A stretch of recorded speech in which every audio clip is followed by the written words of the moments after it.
Welcome back, ladies and gentlemen, to Deep Thoughts.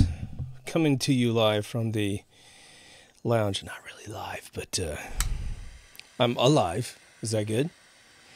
It's been raining for like 3 days straight. And so I can't go out during the day. But doing night episodes here and there. But I don't want all my episodes to be dark in season 4, so we're lightening things up here. Doesn't get as, that much better. Surrounded by lovely man porn, better known as cigars. All right. As you can see, we're going to cover the subject of what is God's plan. Now, right off the bat, it's going to rub some people wrong, just even reading the title. They're going to click this to then hear 2 seconds of what I'm saying, and then just tippity type, boy, and you can't ask that question. You don't know what's going on. Everything you say is stupid. All right. Now let me think about this. Just in case that faction's out there, I just want to lament just a little bit about why would we do this episode. Well, if you're an atheist, you probably will watch this with an adjusted tone of, this isn't that important, but let's see what these kooky religious people say. This doesn't have anything to do with religion as defined by mankind. So just understand that right away. We're going to go through some of those thought processes before we're done because that's what man knows. If you're an atheist, it just depends. Once you accept the fact that your friends and your family are the most important things in the world, and your, personal survival is even more important because without you, there's not them. Get all that out of the way of your brain. All that's safe. The next thing up, even if you're an atheist, is sort of like, where the hell did we come from? At some point, you ask the question. You may not ask it as a young person, but by 40 years old, you've asked yourself that question. Maybe you have some good academic background, either formal academia or your own personal research to start giving yourself a dimensional chance at answering the question well. But if you're religious, well, it's interesting. You have this paradox. My hair in my face. If you go to church every Sunday, then you would probably tell someone that God and church and community and congregation is the most important thing in your life. Absolutely nothing wrong with that. You live a charmed life if you can have that opinion. Because what it comes down to is pretty much us, saying hi to each other. Communing. But when you come from that world and you watch a video like this, you get these feelings of blasphemy. Why? Because all those questions are answered, right? We know where God comes from. Heaven. We know what he's doing here. He's punishing us, and he's rewarding us and whatever, right? He's doing one of the two things, and he's checking his naughty list. And then when you die, you go to this cloudy place with walls, with Peter at a gate, and it's check-in time. I mean, if you believe that heaven has a wall and Peter's right there at the gate, then I think that you have to do anything in your power to get a wall built around your country, a fence around your house, because that's the way it's done by God up north, right? But you're not supposed to talk about this. You're not really supposed to think about this. Because if you do, you're going to be accused of being unfaithful. The concept of faith is a very interesting fallback mechanism for a lack of any true, decent explanation of what's really going on here. I don't know. You just got to have faith. And then you have someone who sort of passively says, well, if you don't have faith, then you're a bad Christian. Then you're like, oh, no, I don't want to get kicked out of the tribe because I really like that girl over there and I want to marry her and have all my kids. So absolutely, I totally get what you're saying. Thank you for clarifying, right? My God, if any of you guys grew up in a Christian-based church program, I don't know about other religions. I'm sure this happens in all parts of the world, but when you fall in love with a girl at that church, hopefully you're devout and you're being honest with yourself, but, there's been plenty of people who continue going to churches just to stay close. I find churches utterly fascinating. I find the individual congregations fascinating. I find the buildings that they have constructed fascinating. I find the history of the church I'm sitting in interesting. But, I don't think a lot of this stuff is true. I'll try not to repeat myself for those of you who've been marathoning this whole thing recently. But here's why you ask the question, what could God's plan really be? They want to scare you away from thinking in God's manner because they say his mind is bigger than yours. I'm using his strictly as a lack of a better reference and because it's more traditional. Anything that gives birth is usually a female in our world, and I think that this being would be omnipotent and bisexual and all sexes and all everything, right? But they try to scare you away because they say his brain is bigger than yours. You can't have one thought that he has, so why even try? It does hurt if you really try to go deep into it. But I think you can find some very interesting things that I've been mentioning all throughout all my shows, right? I've got a show, Does God Get Angry? It's a very important show to me because I think that it is ludicrous to assert that he does, and I think that anyone who does assert that is really limiting the creator to their own domain. Now, do I think that if you were struck by some immortal lightning bolt on your forehead and you got a little scar and you managed to avoid bus accidents and there is no supernova to the sun, and even if you did float in space, eventually you land on another planet and you continue your studies and you study, and you're smart. You're really super smart and intelligent. So able to absorb facts and put together things and be conclusive and invent things, and you live for billions and billions and billions of years, would you get to a point sooner than later that you could do pretty much everything that God has done? I would think not, for the mere fact that you might be able to simulate it really well, but you got to be bigger than the container that you're in. The characters in the book are unable to come outside the book and type into the book, right? So we're in this interesting paradoxical relationship of saying we want access to a mind that is not accessible.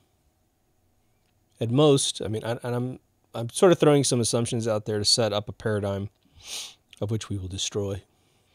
But the idea is, I said, you want to go meet God in the universe. If I said that there's God sitting on a throne somewhere, then you're thinking, oh my God, I believe in ethereal particles. That means that God's got gravity and he's doing this and that. And I wonder if he likes popsicles, and juicy fruit over peppermint gum or whatever. Then there's the other thought that we're in some sort of firmament type container. And if we want to meet God, we're going to leave this entire mass energy thing, and we're going to go in a pure spiritual form, as in when we die. And so now we're in a different realm of existence completely that's inconceivable to us because it is not of material, quote-unquote, construction. But now, even with all those bizarre existential paradigms, isn't it possible to know God? I would say one of the greatest gifts that God gives you is you and us, the other humans that are with you. Because embedded in us, in my opinion, this is no giant epiphany for most people who've thought about this a little bit. But the idea is the emotions that we have: love, anger, indifference, worry, excitement. All these emotions that we have. It is literally the bloodline of every good script, of every good story, of every good moment in the history of your life. And, just a word to the wise. If you're going to become a writer, novelist or a screenplay writer or whatever type of writer, what you're going for is that minutia of emotion. A good rule of thumb I can give you is that if it is something that your soul could feel without your body, and it's motivating and it's interesting, even if it's sad, then you're writing good stuff. And that's really, you're writing a story. If it's all mechanical, body moves through time, has big gun that goes choo choo choo, and monster has teeth that come out of his head and bite your face off, that's all premise. That's mechanical plot mechanisms to set up the emotion where you're going to have the human condition.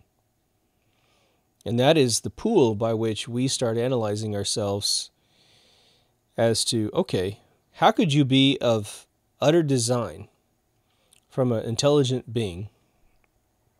Whether how, Charlton Heston that person looks, or as ethereal as you could possibly imagine that being.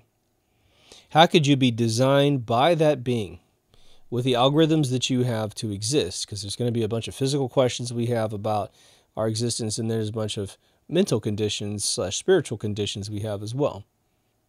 But how can we not exude the algorithms that work for God, be it that we are made from Him, right? I'll give an example. My last year in my hometown, I've said this a couple times, I got into a wood carving club with my grandfather. So we had wood. I'm not made of wood, but the wood is made of wood. But now what do I do with the wood?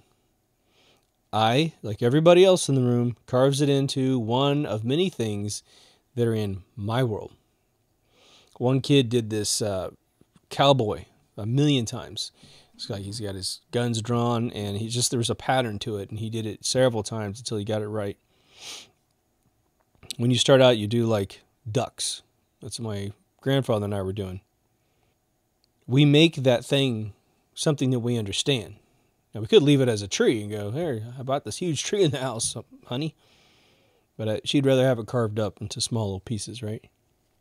Even though we might be made of something, and God may not be made of something that we're made out of, right? He may not need a body. There has to be something to our design that rhymes with what His world is. And I think most of us believe that it's a spiritual likeness and not a physical likeness, right?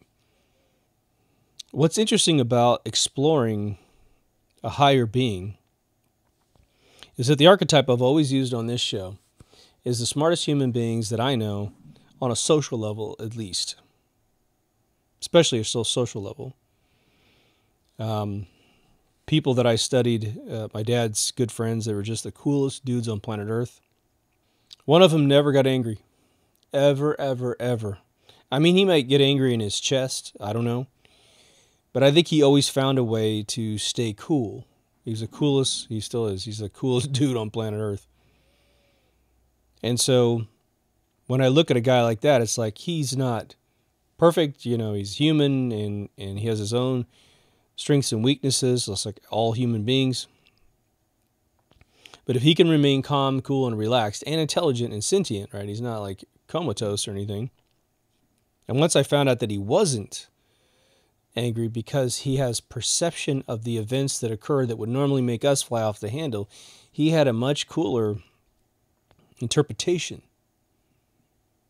And you think about, and it was basically a better way to look at things, looking at things sideways, had more information that he looked at that we skipped over. And so at one point that fed up to my belief in God, and I said, look, really anger is about surprise. And so God can't be surprised, right?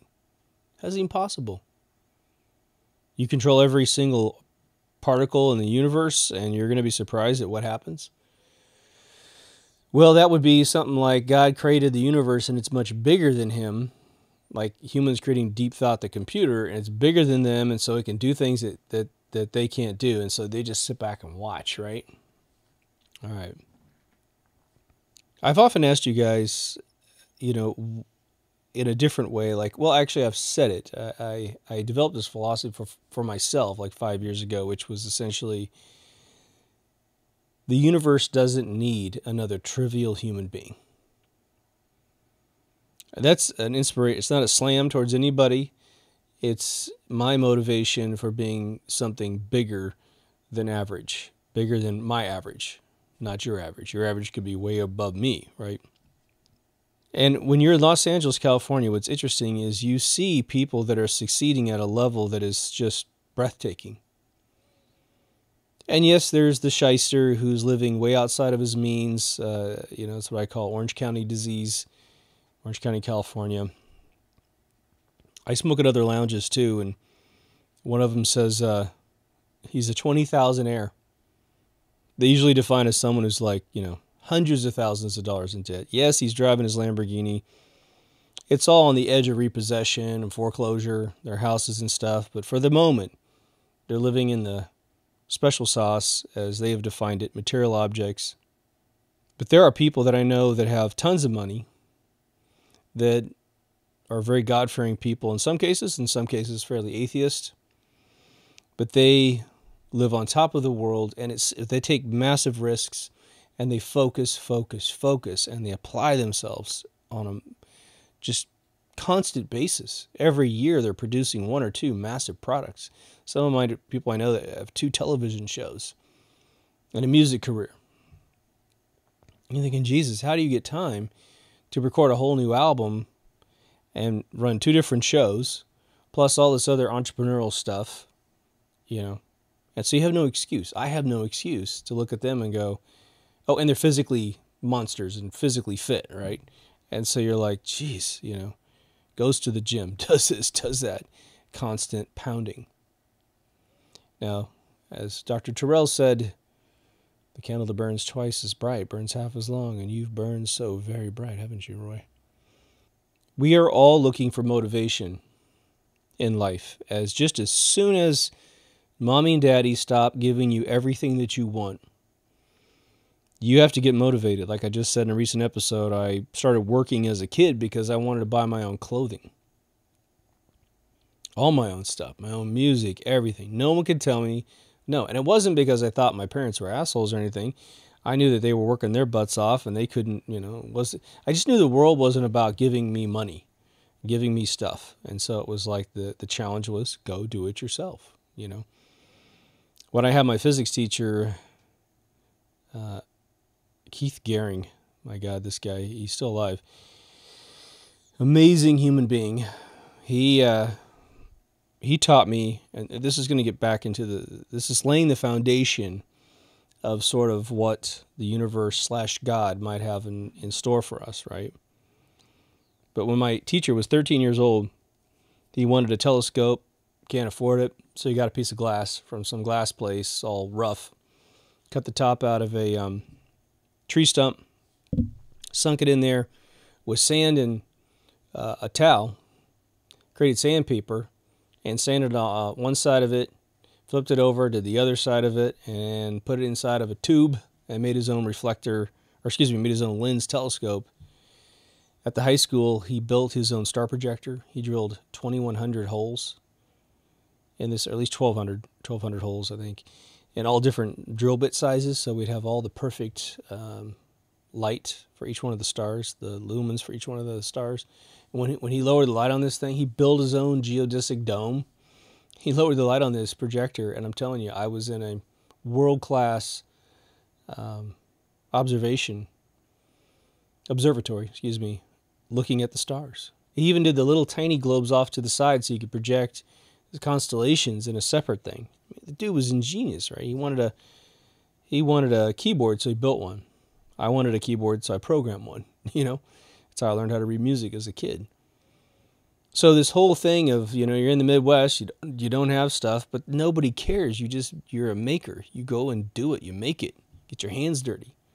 And believe me, your satisfaction at the end of the day is insane.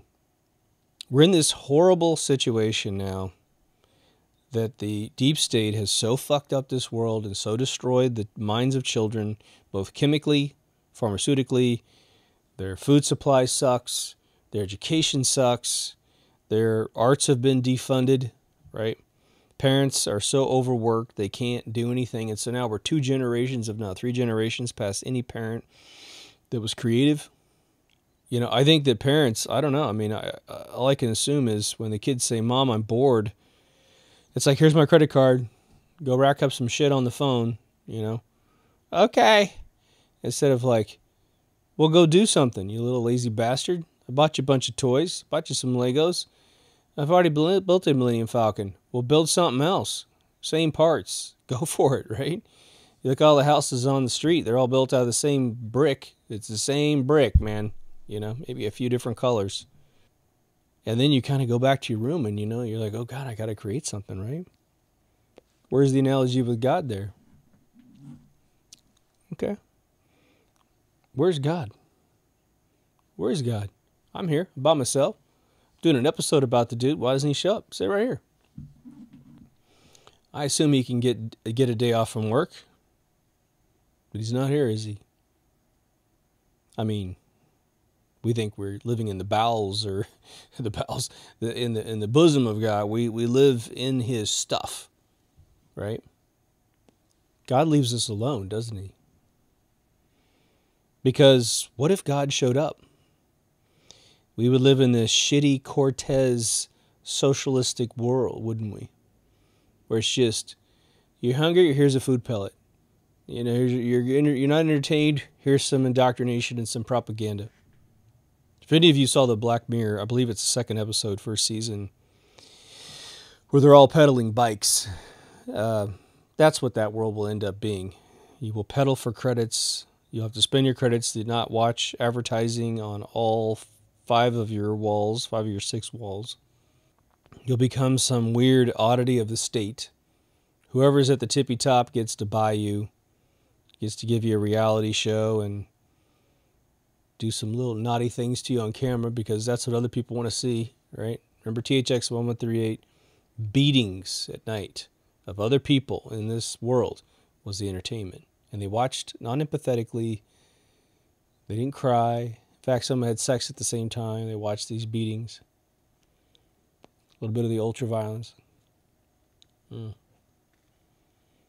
be lucky we are not there right now. We've probably been there several times in the past, right?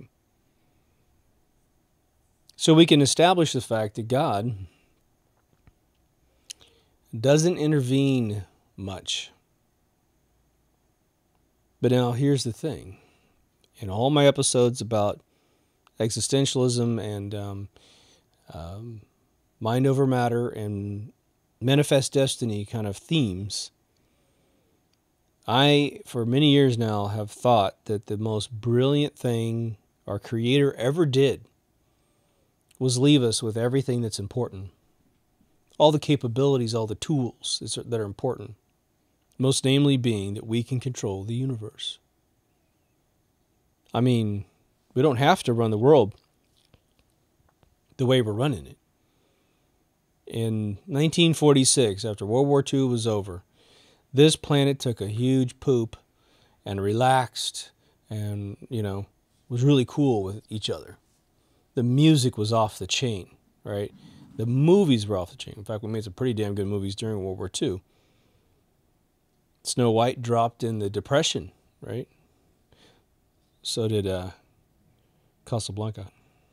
But slowly, as the generations were trusting human beings, these very evil people started taking over the United States of America for the bankers, corrupted us.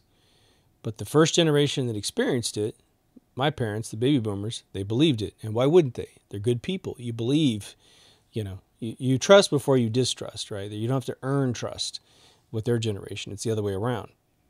Now, us mutts 40 and below, we're more cautious because we didn't grow up in their world. We didn't have anything spoon-fed to us, right? How do we worship God today? We pick a Sunday or a Saturday, usually, and then we sit and worship for a couple hours, and then we go home. We feel really good that we got really close with God. And then we go about our day, and some of us carry that conversation with God moving forward. Some of us don't. And I don't think that God really cares either way, as long as you do one thing, and that is be kind and generous to other people, follow common law, and become something special. That does not mean you are famous. It doesn't mean you have an album or a movie or a television show. If you're a great parent and your kid gets it, again, kids are now programmed away from you. So if I say one of those statements and you're like, oh my God, my kid thinks I'm a jerk, please don't take responsibility for all of that.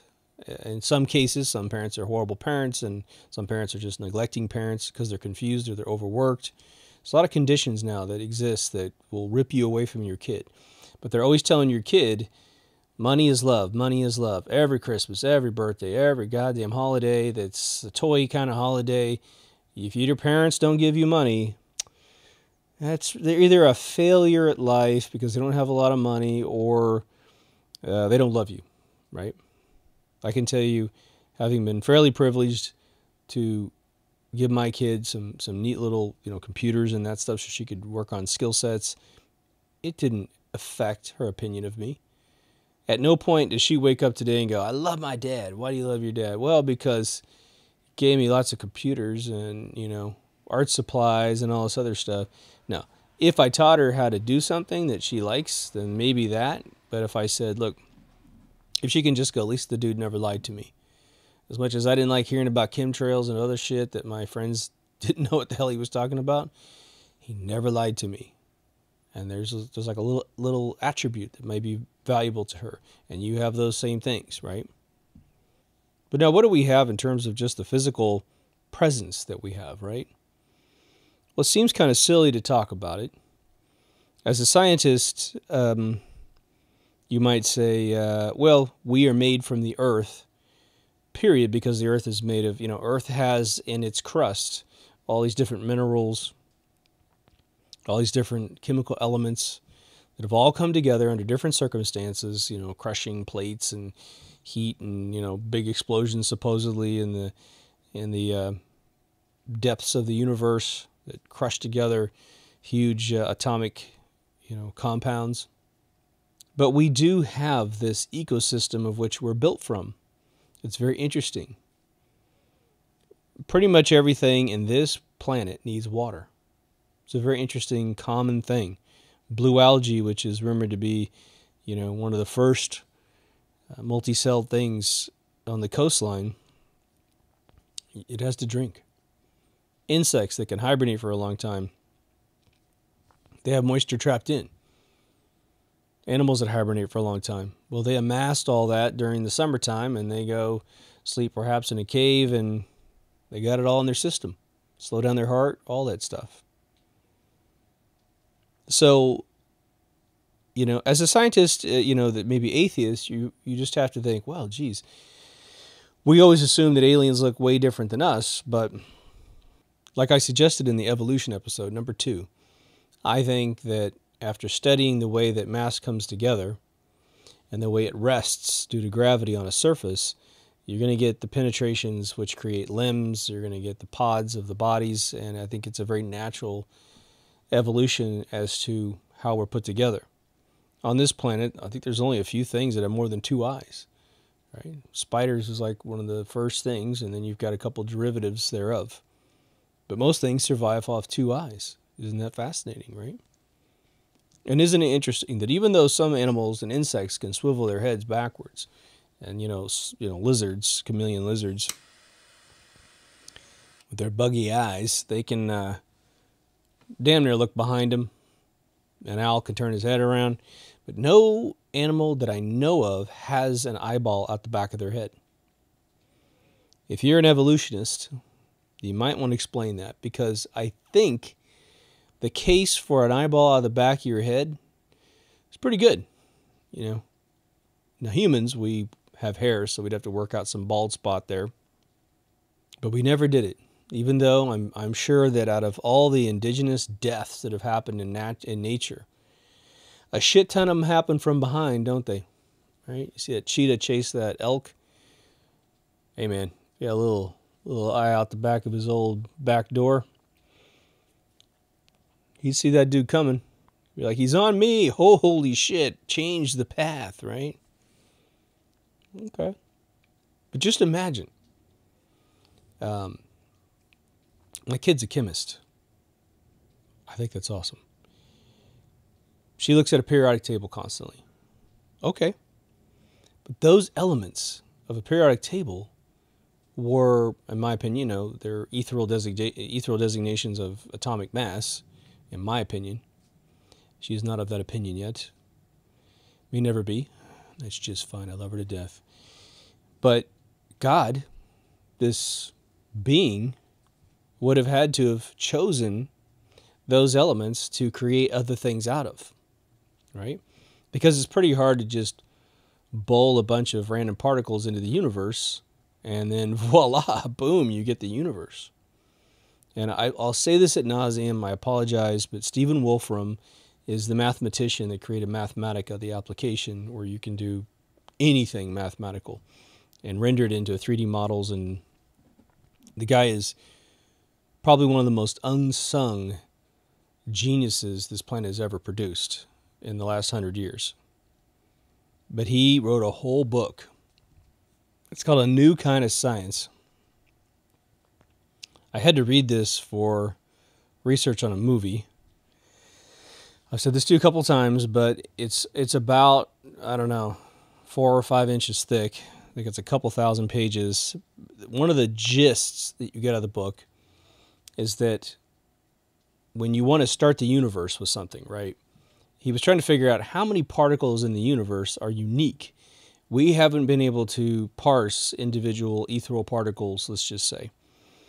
But he deduced that whatever the fundamental particle is, it is creating a couple higher state particles. Could be different particles of the same sort of size.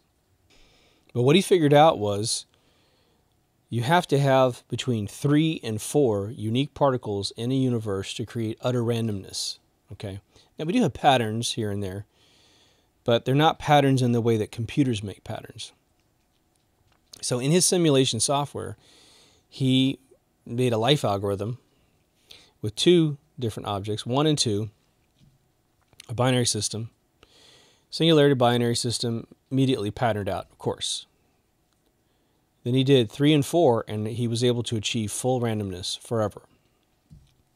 And it's a pattern that crawls across the screen, okay, with rules of randomness to allocate these particles. With 5 and above, he got a lot of randomness for quite a while, and then a miracle happened, and it turned into a pattern, like a really hardcore pattern that was not going to be suitable for life. So he has mathematically deduced, we believe, that the fundamental universe is built out of 3 to 4 different unique particles, like it has to be. Could be 3, could be 4, could be both. I guess it can't be both, but one they could be like, one of them is a wiggler, it doesn't have to participate, and it's still random because it's a 3, right? Why mention that? It gets to just the basics of God creating the physical universe, right? Now, is it important that we know He created the physical universe? I don't know. Maybe. But if nothing else, if any of you have had a father, an uncle, or a mother, or an aunt, and you stared over their shoulder while they did something, they sewed something, they cooked, they crafted something, they knitted, like I said in the previous episode, some guy fixing an engine. If you don't have that pattern in your body as a fully understood pattern, it's totally interesting, right? Sometimes we continue watching a pattern because someone makes something difficult look really easy, right? I've seen guys play drums forever, right? When my buddy Bobby Blotzer plays, the dude is a magician. The level of funk this guy pulls out, and there's a bunch of them, Jimmy Otta and those guys, oh my God, they're just, Jimmy is like a ballerina, man. He just plays. It's like John Bonham or Brian Tishy or those guys. I've seen them all play, and not John Bonham, but it's just interesting to see this kind of stuff because it shows a level of skill and understanding that is intimate, right? How many times have you seen movies where someone's a magician And they let the writer gets the scene all the way down to everyone's going to die. And someone like Gandalf walks in and goes, you know what, I really am tired. I'm just physically tired today. I didn't get a lot of sleep last night. I walked all night through this Middle-earth joint. All right, I need to save us all. Okay. Oof. And he just makes it easy, and he saves everyone's life. Those are fun little scenes when they happen. Almost every single one of you, I'm going to say every single one of you, but I want to leave a little thing out there in case I got a 1-year-old watching. You have something that is amazing that you do that you may not even know it. You're just poof, you do this one thing and everyone else watching you is like, oh, I should do that. It's really simple. And then they try it, it's all ping pong and it's a big crash and burn, right? One thing I tell my students, I think it's important to say it here. I've said it before, an episode a million years ago, is depending on the class and my time, I always tell them, I say, look, I say, before I get started, let me remind you that all of you are incredibly amazing. And then I say, look, I know that every teacher might come in and tell you that to make you feel good, trying to win you over. I'm not trying to do that. You are the latest incarnation of your family's DNA. Your DNA has survived every trial and tribulation throughout history, whether we be created by evolution and some randomness, or by God, or both. You have something about you that makes people attracted to you because someone procreated with somebody to make you. You're either beautiful, you're handsome, you're intelligent, you're creative, or you're all the above, or a bunch of other stuff that is important to the rest of us, right? So literally, when you look in the mirror every day, you have to see this in yourself. You have to. It doesn't matter what any goddamn magazine or some other person's opinion of you is. It doesn't matter. Now, you could have taken too many vaccinations, eat too much crappy food, and you're kind of a little wonky in the brain until you detoxify yourself. That doesn't matter. You are still this archetype of excellence. So remember that as you parse the universe. You're a cherished creation. You really, really are. Now, some people turn into George Soros's. Yeah. But evil plays games with all things, right? So why did God create us? Why is that? Was God lonely? Is there really more than one of us? Right? I hate to harp on that, but I've got a bunch of friends of mine that struggle with a belief in God at all. And I was driving in a car a couple of weeks ago with two people in the car that really struggle with God, the whole idea of that there is one. And I said, well, have you guys ever thought about, there's only one soul, and there's no time for that soul to touch us, right? I mean, there's not, I can't be here because you're there, and no, there's none of that. No limitations whatsoever. And I was shocked that both of them went, because both of them were like, God, I love that idea. And I said, yeah, because when I hurt you, I feel bad. And that's because you're me, right? And vice versa. And I know that we think that there's people out there that don't care. I would say that there's definitely states of mind that can get someone into a I'm glad I killed somebody sort of phase, right?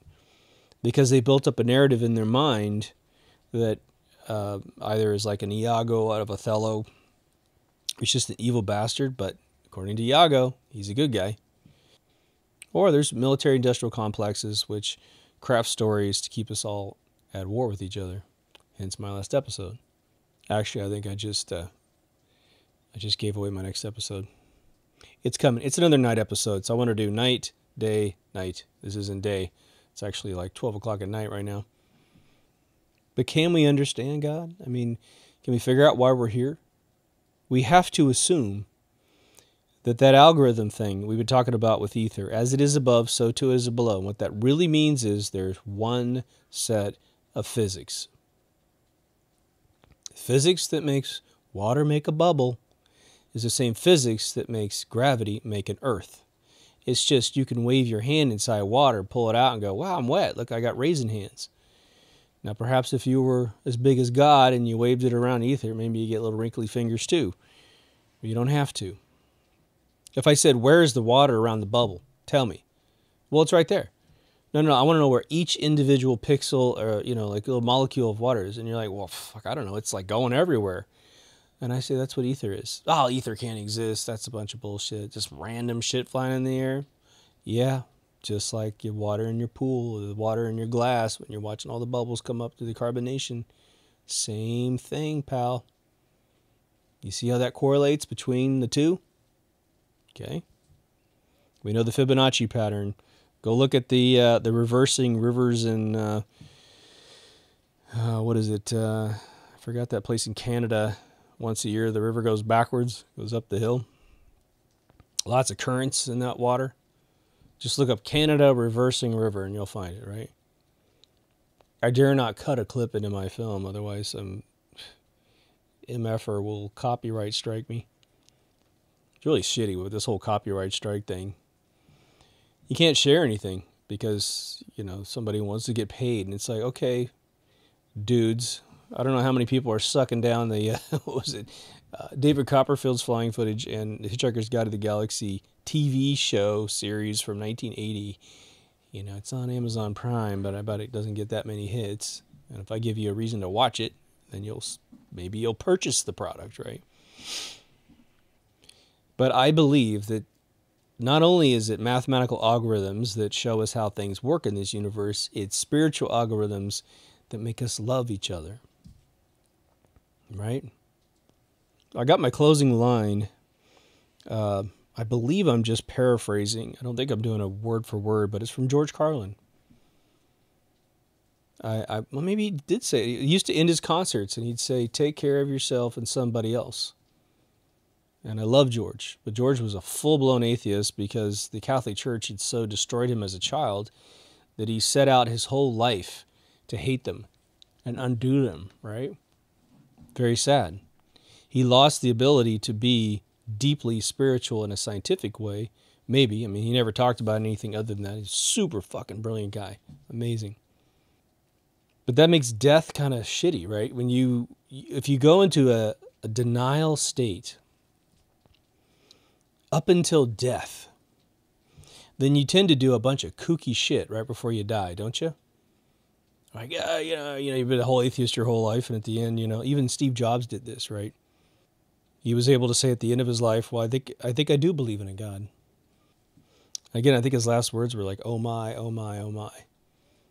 And he was not in any pain, it didn't seem. He was seeing something wonderful, whatever that was, right? I think it'd be kind of funny, maybe in 40 years or so, 40, 50 years, some of us start kicking off who watch this show. Show's long gone. And we get to our deathbed and we're just chill. We're relaxed. We've had all these conversations about God. And even though we don't know exactly where we're right and exactly where we're wrong, either way, it's pretty decent ending. And hey, if it's black and there's nothing, who gives a shit, right? But if we just step through that little membrane of the firmament dome, wherever it exists, a metaphorical one, a spiritual one, we get on the other side and, hey man, what's up? You got any cigars? This is heaven right here, right? And it's like, yes, I do, my son. For those of you coming exclusively through podcast, I'm at my favorite cigar lounge sitting inside the humidor. But now, for those of you who've had children, and I don't mean to bring up any sore spots for any of you who wanted kids and you didn't have any, but there's plenty of room for you to experience that with other people's kids and just, volunteering things. But I think one of the greatest things that ever happened to mankind was the ability to procreate. Because if you really think about it, we're talking about understanding God. How do you ever understand anything, right? One of my favorite movies that Prince ever did, in fact, it's my favorite movie he ever did, was Under the Cherry Moon. It's a black and white French film. Why wouldn't I love it? But there's a funny scene. I mentioned this one time in the entire time I've made this show, so I'll mention it again. Prince is playing this dude who plays the piano in south of France, in the Riviera, I believe. He's got his buddy Jerome from the time. They're both gigolos, and so they take care of all these ladies, but Prince is obviously playing piano, being awesome. And they finally meet this. The whole movie's about the fact that this girl is going to, at the age of 21, she's going to inherit a gigantic trust and a bunch of money. And they're going to scam her, get her to fall in love with Prince, and then they'll get married, and then he'll divorce her and take the money, some sort of settlement. But as the old classic archetype goes with that story, he falls in love with her, and so does Jerome. But on one of the outings, she takes them to, I think, Le Bavillon is what she called it. And he's got a tuxedo on. It's when he first cut his hair. And they're sitting in this French restaurant.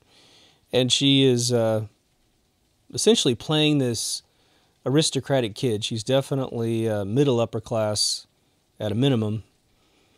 And she lives in this fucking mansion. Her dad's this big oil mogul who's an amazing actor who was in... he was the bad guy in Beverly Hills Cop. And he was in Clockwork Orange as a cop who punched Alex in the face. But she's kind of being uppity and doing the peasant thing. And Prince is looking at her, and they're technically in the storyline, they're from Florida. And he was making a distinction about knowledge versus wisdom, which is what we call on this show smart versus intelligent, right? But he says to her, he goes, what do you know from knowledge? She's looking at him, and she's like 20 years old in this film. She's played beautifully by this actress that a lot of you will know. But he goes, garçon, avez-vous crayon, and he writes down on this napkin the phrase "Recca Stowe," and he holds it up, and he goes, show me how, intelligent you are. And he shows, what's this? She says, this is nothing, and you know. And he says, no, it is something. Say it out loud so we can hear you. She goes, oh, you're acting like a child. And she says, no, say it. And she goes, Recca Stowe. And everybody, he and Jerome laugh, and they get her to say it. And he says, what is it? It's nothing, He goes, it is something. Now say it louder, blah, blah, blah. She finally starts screaming it in the restaurant. And she goes, and they're both just laughing, and then she looks at him, and she goes, what is it? And he goes, well, if you wanted to buy a Sam Cooke album, where would you go? And there's this huge pause, huge beat, and then she goes, the record store. And they just blow up laughing again. But it shows you the difference between thinking you know something and knowing it. And knowing it is the experience. Okay, so why do we exist? Well, I'm going to assume that you're going to go with me on the idea that we're a symbiotic soul-body being. I think we have plenty of proof of that. Famous people living in their amusement parks, for one, right? Here, I said it different. Okay. What does a constraint give you? How many of you have seen a pool of water? How many of you have seen a bowl of water? And you've seen a bowl of water your whole life, for various reasons. Clean off your hands. I don't know, put the baby in after it's born, whatever. And then you see an ice sculpture. Some dude's chainsawing the thing down, picking it out. Looks like a big surfer or whatever. Silver Surfer. The ice is a constraint to water, which gives it a dimension, which gives it identity. But water by itself is just water. Well, if water was an intelligent life force, or had an intelligent life force attached to it, what did it learn by becoming ice? It learned what being frozen was like. Not being able to move, being forced to stay in a position, and then learning how to melt again. Learning that it was a life cycle. It was not frozen, then it was frozen, then it was not frozen, and it can go on that loop forever, right? Well, if we're willing to recognize ice as a living being and water as this sort of ethereal dust-to-dust stage, then we would say water becomes alive when it becomes ice. We might form from the earth, Earth's resources. Our mothers are nourished, our fathers are nourished, they copulate, boom, there's that little heartbeat. The soul drops off. Maybe it's the one, maybe there's a bunch, maybe there's infinite, who knows? Then we become human. There's a lot of evidence that we are fairly telepathic when we're born. And so we end up shedding our telepathic abilities and perhaps our previous life memories, because that's the kind of training wheels we need. You know, you're disoriented. You're like, oh my God, I was just in Monaco yesterday. I was a billionaire on my boat, and I had that damn heart attack with that chick in the basement of my ship. Now I'm a kid in Idaho, trying to figure out where I'm gonna, what am I gonna be Mormon now? Like, okay, maybe you're happy about that, maybe you're not. Maybe that's why you're crying in the middle of the night. You're like, man, I love talking. I love walking around doing my own thing, but I can't. So you cry. And then after a while, you start forgetting who you were, and you start becoming who you are slowly. But when you're alive, you start learning things because you're constrained in this body. For any of you who've considered the sociology of being alive, you're born into a particular, decade, of a particular century, of a particular millennia. You're born into a geographical location which has a varying level of sophistication. Not to be misunderstood as a different level of happiness, right? I always like to go to, the tribes in Africa. The ones that are still using body paint, the ones that select their mates by who can jump the highest, who's available.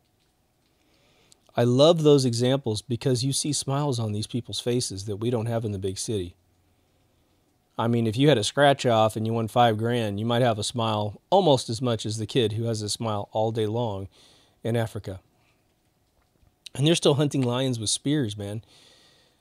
I mean, I would call them bigger badasses than any of the bros hanging out at the local bars in my area.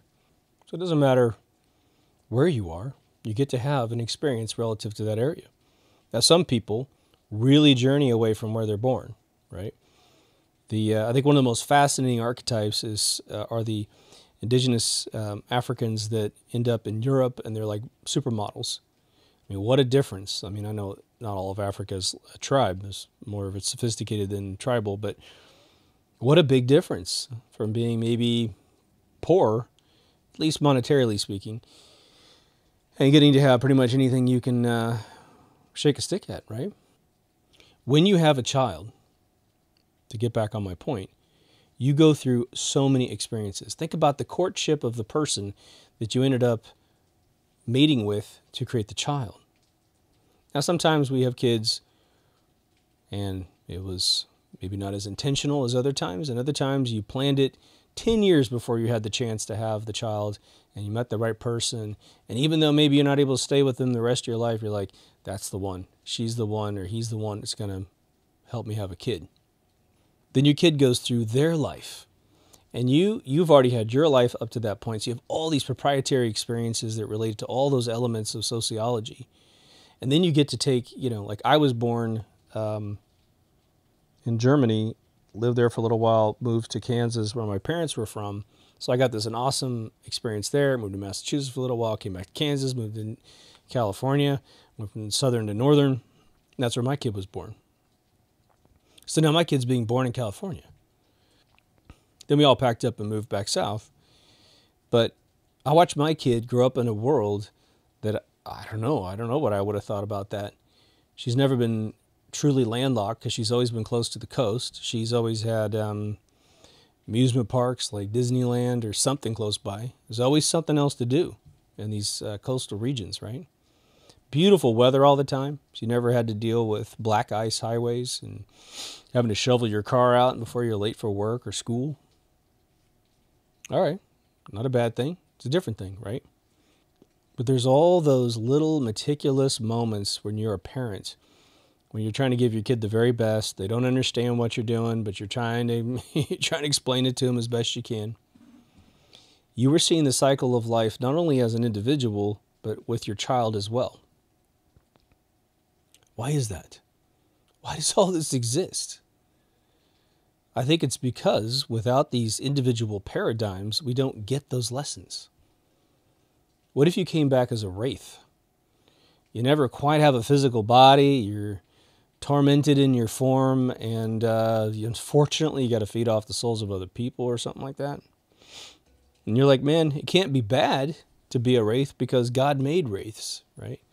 I don't think they exist necessarily, but something's got to explain monarchs.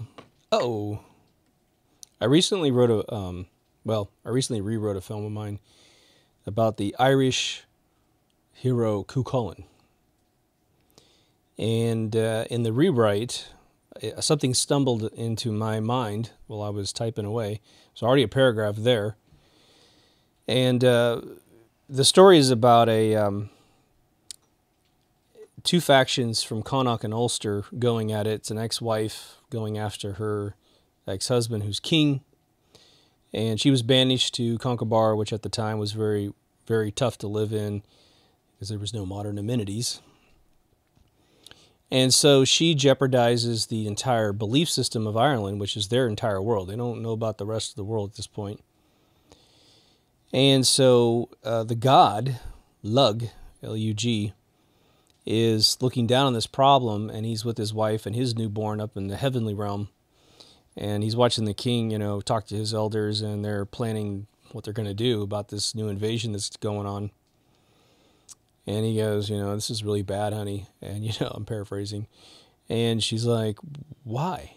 We war in our world. Why can't they war in their world? And he says to her, he says, well, this one's so bad that if she wins, she doesn't have a belief in us, and she'll erase us from existence because there'll be no faith that we exist. Insinuating this symbiotic relationship between or this homogenous relationship, between humans' belief systems and God's, right? And so he says, we're going to have to go down there. One of us has got to go down there to live among them, to fix this problem. And she says, well, you can't do this. You run our whole kingdom up here, and you're old. Like, how can you go down there? And that's when he looks at her and he goes, sometimes, well, she says, can't you gift them with reason? And this is where we get to the key point here. And he says, well, it doesn't work like that. He says, lest we turn them into marionettes, puppets, right?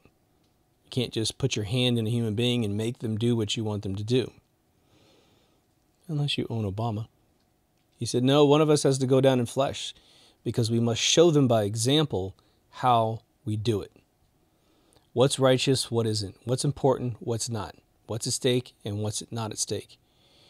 And so she's like, well, you can't go down, you're old, and da-da-da-da. And that's when she looks at him, and he looks at her, and she's got the newborn in her arm. And he says, sometimes gods have to make sacrifices too. And she's looking at him like, what are you saying? And then she looks at him, looking at the kid, and she just says, no fucking way, man. You're taking my kid away from me. And boom, the virgin birth happens on earth. This is 2500 BC, by the way. This story precedes Christ by a long margin. Cú Chulainn's born as a demigod, and he must live down there. And what did Christ do? Christ is born, lives, and shows by example. There's no such thing as racism. You will not do these things that you've been doing. And he erases the Old Testament and puts a whole other mechanism in there by example.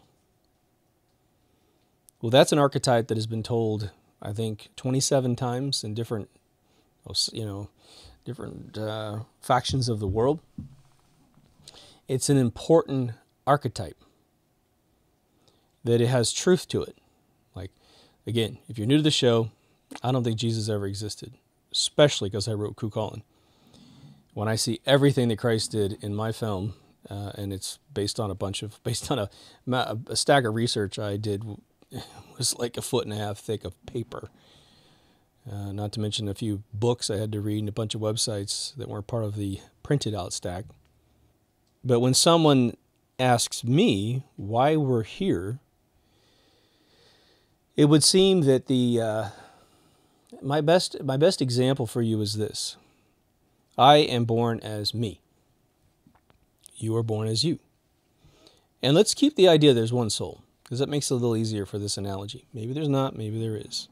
Maybe there's nothing. I don't know. Pretty sure there's something. I know for a fact that my little hometown I'm from, 10,000 people, roughly. Had I been born into just the 10,000 people that lived in my hometown while I lived there, I was everybody. I was the postman. I was the teacher, the cook at the grade school I went to. If I lived all their lives and I could remember and overlap all of the experiences on top of each other and compare them, I'm sure I would find a lot of similarities, but at no point, just like a snowflake, I would never, ever, ever live the same life. I would never, ever be able to say, I learned nothing new from this new life.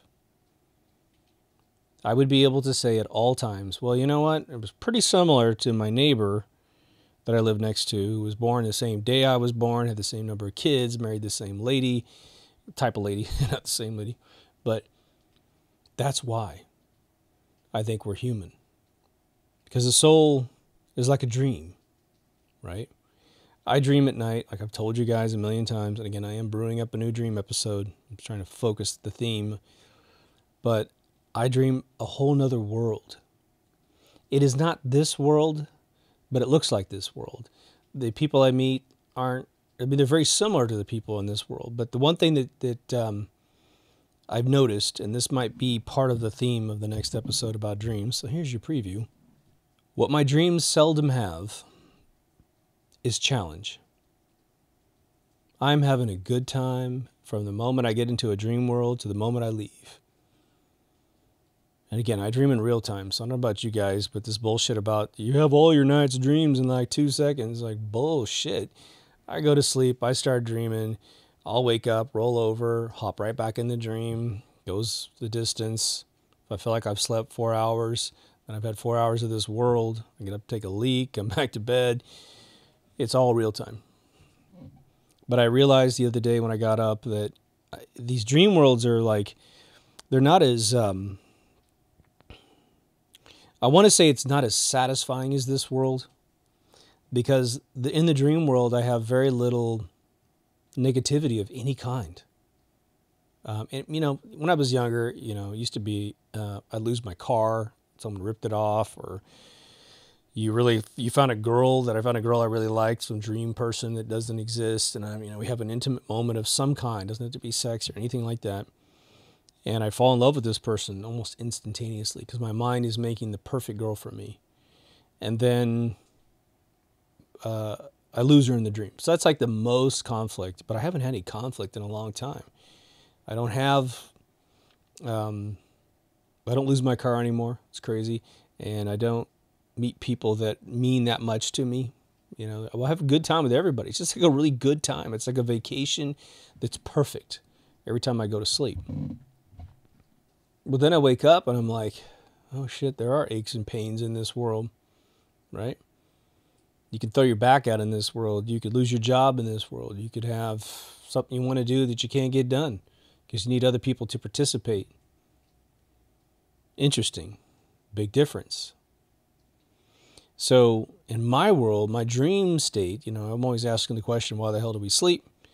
In my world, it's like, it's the relaxation. It's the vacation. Every single night I go to bed. And when I wake up, I now, as understanding the difference between those two worlds, itemizing the difference in the fabric of what that's doing to me, the dream world helps me remember my dreams, my aspirations as a person, and the utter potential of my being. Do I write movies in my dreams? No, I don't do that. But when I wake up, I'm ready to go. It's sort of like I'm lucky to be in this world where things go wrong every once in a while. Sometimes things go wrong for prolonged periods of time that we just don't understand. I have an episode, I believe it's called Creating the Universe, and it gets into the real subatomic thoughts of the soul world living in this eternal Q continuum, and eventually saying, look, man, we've got to fix this. We need a whole nother ecosystem of life, because sitting around in this desert gas station reading this newspaper forever, having had every conversation that there is to have, having done everything in the universe, insulting everyone alphabetically in the universe, you know, as Douglas Adams wrote in his book. Well, what do you think? How are we going to fix this? And let's go, well, remember what it was like to be a kid and not know everything? And maybe the Q continuum wouldn't be a good example of that, but if they could remember that, someone might say, yeah, that was awesome, right? You used to, Christmas meant a whole different thing. Losing your tooth meant a whole different thing. Yeah, that was fun. How do we do this then? Well, I know. Let's create another form, similar in archetype to us. And let's climb into it like a little avatar. And let's say we limit the lifespan, and we limit to like 100 years. Oh, that sounds great. And then what is it that we wake up with in this avatar and we don't have all of our memories? Yeah, let's get rid of the proprietary memories of who we were, our first name, our last name, who our parents were in the previous life, and let's reset all that, and let's make a bunch of us, and we'll be each other's parents and stuff. Oh, that sounds awesome. And so we start that world up, but we always die at 100 years, just like fucking Logan's Run, man. Renew, right? The palm starts lighting, starts flickering red. All right. We do that for maybe a few millennia, billion millennia, who knows? And someone gets the idea, it'd be cool. Yeah, what? You're toweling off in the gym after you pop out of your body and you're back in this other celestial Q continuum world. You're in the design drawing board room. I thought this idea, what if we introduce a little bit of randomness in it? What are you thinking? Well, you know how everything's like pretty awesome in this world that we made? Yeah.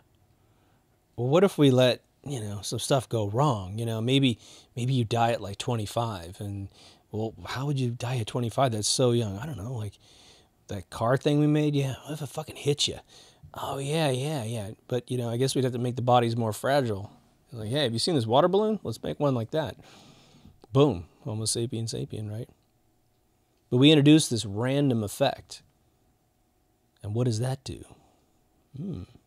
Well, if you lived 100 years, which by any stretch of imagination for a modern human being, we always think that's not very long. And, who would have liked to have seen Tesla live another 500 fucking years? Me, right? Who would have liked to have seen Stanley Kubrick live another couple hundred years? Can you imagine how amazing the movies would get? All right. But just like a good movie, when you're as a writer, you're supposed to establish to the audience what's at stake. You want the audience to value something in the story. Being alive, being in love, getting a chance to have your biggest dream come true, right? You got a contest. You got to win the contest to have a chance to be this thing. Or maybe you're going to automatically be this thing. That kind of thing. And then you introduce the element of surprise that will challenge that person getting that dream. And you write 2 hours of that whole thing.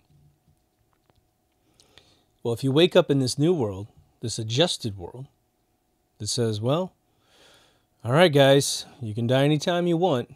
I mean, anytime that something happens to you, so you got to follow some rules here and be careful with your little water balloon you call your body. And we start that up.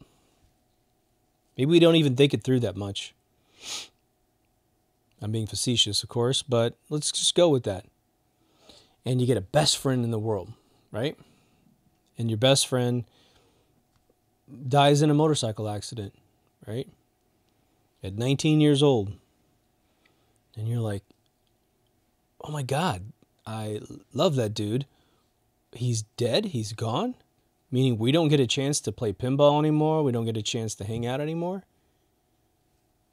I'm speaking from experience on that. I think back towards my years in my late high school years. We're going to get back on this effect of this whole thing. But I had a really, really good friend that I was totally idolized the guy. He was just one of those really super cool guys, very fair, awesome dude. And he died at 19. I was 16 at the time. And so he died, and two things happened to me. One I noticed right away, and one that has dawned on me in probably the last 5 years of my life. One, I had this overwhelming urge to go live a life that was insane, right? Pack my shit, move, 1,800 miles away? Something like that. And to live for my buddy who didn't get a chance to live past the age of 19. I don't know what his dreams were, but I kind of celestially invited him. I said, let's do this, buddy. Come with me. We're going to make this happen. And boy, did we ever make it happen. It was awesome, right? But in my later years, I thought back to how comfortable I was in this circle of friends and how much I would have continued to know more and more of these guys that were a little bit older than me. And it may have been a situation where him passing away made me want to go be something that needed me to leave the geographical location that I was very content with. I mean, I love my hometown, as you guys probably already know, but I might have stayed. Now, I would have made a great life probably wherever I ended up, but the one I ended up pushing through, and there was a lot of sacrifices I made by getting away from my family and not being able to come home and take care of, like, sick grandparents and that kind of stuff, which I would have loved to have done. But that event taught me the value of my own life, taught me to go ahead and take risks, because life is potentially very, very short. It is short no matter how you slice it, right? The more aware you are in the world, which is every single one of you, the more you value every day. It doesn't mean you can't have moments of despair, right? You might even get suicidal at one point because something is very acutely happening to you, a very sudden shift in happiness. And you got to understand, time fixes everything, right? So go watch my episode on suicide if you want a little bit of juice. Go watch Getting Up and Being Lost, those episodes. It'll help you out quite a bit. If you're struggling with alcoholism, go watch that episode too. It's all in the self-improvement playlist. I'm just sharing my experiences, right? But now imagine a being that's never really dealt with death. What would happen if everybody was born on the same day and you had a fail-safe system? There's no way to die. And you all died 100 years old. Okay. So you all have the same birthday and you have the same death day. And so we all come out into the gym afterwards. We do our showers, we do dinners, we laugh. Oh my God, you look so weird in that body. Yeah, that was so strange, man. I got really fat. I got really thin, I got really thin and thought I was fat, But every day would be not much at risk. There'd be a challenge to maybe become something. And now imagine the first time through that system when one of your best buds that you've had for millennia, right? You don't know it because you've erased your memory, but you do know it afterwards. You do know it when you're alive, right? In this new body. And your buddy taps out at 19 and you're 16. You're like, well, geez, even if I live a short life, I'm probably going to 75, 80 years old. Okay. That means you're going to spend more life without your friend than with your friend. Even if your friend has touched you in such a way that you will always be a better person because you ran into their little circle. And you're going to miss them. But when you find a new friend who's got the same kind of qualities, now you're like, I can cherish this. I can cherish the value of life. Well, why did God build the world? The way he built it, the way that we exist in it today. Again, it could be infinite numbers of life forms in the universe. It could be your frequency, your color at one time, right? Or some life cycle somehow. What we are being taught by being human beings is as infinite in its importance and its educational arc, its wisdom/knowledge/intelligence by taking what you're academically collecting and then testing it, right? How many different things could happen in the combinations of human beings on planet Earth from the day that planet Earth could sustain human life to the day we foresee it not being able to sustain life in the future. How many combinations are there between male and female, and then all the different races and all the different geographical origin points, and then all the technological eras that you can live through? Maybe we have an apocalypse in the future. Go play Fallout 4. You'll find a whole nother batch of life. You go watch Walking Dead or any of these other shows. Then there's maybe euphoric George Jetson eras, Blade Runner eras, right? 2010 eras, 2001 eras, right? Whatever. The answer is unequivocally, pound for pound, infinite. So imagine this. How many of us are striving in our lifetime to learn as much as we can and experience as much wisdom as we can? Well, what if we were just a soul, poof, sitting out there in the ether? We're with everybody else, but we're maybe in heaven as they define it for us, right? You're just doing the same thing every day. Every day, it's just a great day, perfect weather, eating all this chocolate and whatever the hell you want to eat, having all this sugar rush, taking all the drugs you want, have as much sex as you want within some heavenly sanction there with your monogamous partner. You would learn fuck all about being alive. You would. But what do you learn by being in this world? Potentially, especially if there's only one soul, and you're everything all the time, from start to finish, in just this planet, in this paradigm, whatever this place is, right? Simulation, a flat earth disk, whatever. A globe floating through space. Doesn't even matter. That external question doesn't even matter, because in this form of life that we are very familiar with, we get to learn over and over and over again more and more and more. Now, there's the big question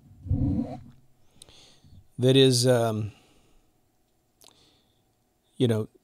we improving our soul pattern? That's what I like to call it, right? It's the pattern of you that is the energy that is you. Again, not electrons, so don't be trying to find us in some Geiger counter. I don't think that's going to happen, although I want to throw a little interesting notion at you here in a second. But what if we do take on the wisdom of what we experience, either in part or in whole, when we transition, come back around, do this again, right? I'm a very big proponent of reincarnation, not based on any organized religion. Maybe the overall mean of what we are simply becomes more intelligent and more intelligent and more amazing. And we can stomach it because we don't remember doing it again. You're doing it before, excuse me. This is going to be a total side bonus round of thinking. This has nothing to do necessarily with this episode, so I don't think I can make a whole episode about it. But this something occurred to me. Downstairs where we actually smoke the cigars most of the time, we were watching a bunch of the brand new Fukushima videos that have come out. And there was millions and millions of cell phones firing out at that event, and we've seen some pretty phenomenal things. And we were trying to understand by watching it, how they couldn't fear this wave coming in because they'd never seen anything like that in their life. So a lot of people were swept away. A lot of them, the majority of them did at least try to get to higher ground, but a lot of people got swept away because they just couldn't fathom the big giant 15-foot wall not working to hold back whatever was coming in, right? But there's been a lot of folks that have tried to find the soul through some instrumentality, right? Some sensitive piece of frequency equipment or something, right? And it dawned on me that it's sort of a morbid experiment, but if you had a situation where a bunch of people pass away in a really close time span and even in a geographical span, right? These waves went through cities, right? And they lost something like 25,000 people. They don't know where they are, or they definitely found them and they perished. But a ton of people are missing, and they'll never be found. It's a very, very heartbreaking situation for those folks, and they've done an amazing job rebuilding. Let's put it that way, an amazing job. Hats off to the Japanese, man. But during a catastrophic death, perhaps there is a mechanism by which so much soul energy is being released that the density of that might be perceivable in some fashion. Thought I'd just throw that out to you guys. What has been one of the big themes of this show since the beginning? We're all having these thoughts, and no one's talking about it. But these thoughts sometimes utterly plague us for years. You know, there's the whole saying, you can't unsee what you see. And it's a very important statement. And that's how a lot of us are waking up, right? We're seeing the corruption. We're seeing the cause and effect models of all this stuff, right? Bankers can no longer hide in this planet. I mean, it is just, their days are numbered. Unless there's a catastrophic weapon they can use to kill all of us and save all themselves, it's over. The game is over. It might take us 50 years to get rid of them, but it's over, man. Okay, the world's going to be a very different place, and probably, again, if they don't pull some big number on us, it's going to be well within 100 years. This planet's going to be a lot better off, right? But there's also that tenacious thing called an idea, or what we call in this show, enlightenment. If I do this experiment with you guys every once in a while, which is to say, what if God showed up and somehow could prove it to you? And then said, let me show you something. And just for a split second, he holds an 8x10 up and then puts it down. And in that 8x10 is something that shifts your entire view of where you are, who you are, what's possible, all that stuff. And you can put something in the photograph that matters to you. It would be very difficult to go to sleep that night, wouldn't it? Because you will not be able to get that amazing enlightenment moment, this new information that gives you extra perception of reality. You know, I can imagine as an example, some of you that believe intimately that we're in a flat earth. He shows you something that proves that that's the case. And now you're even more confused, right? You're like, well, if it's flat and you're proving it to me, and what the hell are the stars? What are the planets? Why are they all round and we're flat and all this other stuff? You're going to be just bit by a bug that won't let you go. And I think that a lot of the subjects I'm trying to pick on this show, even though they might seem not flashy like, moon hoax stuff, it's important to you personally, right? And, from judging from the comments, of course, I always tell you guys, the IQs out there that watch the show are so beyond my own. I learned so much from you guys. It's absolutely fascinating. I'm enlightened by you guys several times a week, just from comments. Sometimes it's one sentence. It just goes, holy crap. Absolutely. There's a lot of you that have, you've reached that level of existentialism where you are combining ethereal particles into time. You're combining that into spirituality. Some of you understand that we do control reality. Perception in quantum physics experiments prove that we alter experiments by looking at them. I mean, that's pretty hefty, right? That's pretty huge. Keep going. Keep going. Keep parsing reality. We are utter virgins, I think, with this information. Now, there's some folks out there that have put a lot of thought into these things. Like Marshall McLuhan's put a lot of thought into some of this stuff. But a lot of them, even though they're great philosophers, they're dealing with where they are, and they're just saying, I don't want to explain what I don't know. I want to explain what I can figure out. And they figured out something more introverted towards mankind, something very functional and valuable. And then you'll go off to Jean Baudrillard and read his books, and your brain will hurt. They're the teeniest, tiniest little thin books. But I tell you what, every page is like a full steak dinner. It's like a 9-course meal. I will often read his books, and I'll read a page like 3 times. And because I read it and I'm getting part of it, and then I read it again, I'm like, oh, there's another layer, another layer. My God, this guy's brain is like, I mean, that guy's IQ must have been far out, like 200 plus. So anyway, I thought this would be valuable for us to go through. It sort of ties a lot of loose ends up from other episodes. So hopefully that is the effect it's having on you guys. Again, super interested to hear what you guys think. And, the other thing I want to suggest in the comments section of all the videos that you watch, that try to think of new subjects that aren't covered in any of the videos. Now, it's 350 videos roughly with the special reports, so I understand if that's kind of difficult. But throw it out there, and I'll let you know if I'm in an episode on it. You might just take an episode and create part 2 by saying, you should talk about this. Like maybe you give me Afterlife, which I've done several times, but you have a new spin on it, and it totally changes me. And then I'll sit and think about it for a month or a week or whatever, and I'll crank out a part 2. It'll be as a result of your perception enlightening me, right? So anyway, if you haven't been to deepthoughtsradio.com, please go. It's where you can change feeds. So if you're on the audio, you can get to video. You can go to audio, have it in your car. It's on iTunes, on Google Play. We also have a locked Facebook group, which literally is the only thing I do on Facebook at all. It is the most entertaining thing. We've got some hilarious stuff. Again, thank you to Kaz and Daniel for moderating that thing with me and just posting a lot of cool stuff. Really appreciate all the help. There's there's a Patreon page for those of you who want to donate $1. Again, the way that works is for a minimum of $1, you get these episodes 3 to 1 day ahead of the schedule. Again, some of the videos get blocked because I'll put in content that I'm trying to show you guys something, and then the owners of the content have it automatically digitally blocked, so they're not like finding my video and saying, that's mine. It's all algorithmic. It's nothing personal. It just happens. I could petition with the copyright, and but I don't want to delay my videos, so I just re-render it without it and throw it out there. But anyway, I hope you're having a good time on your day. Take care of yourself and someone else, and I'll see you in the next Deep Thoughts. Over now.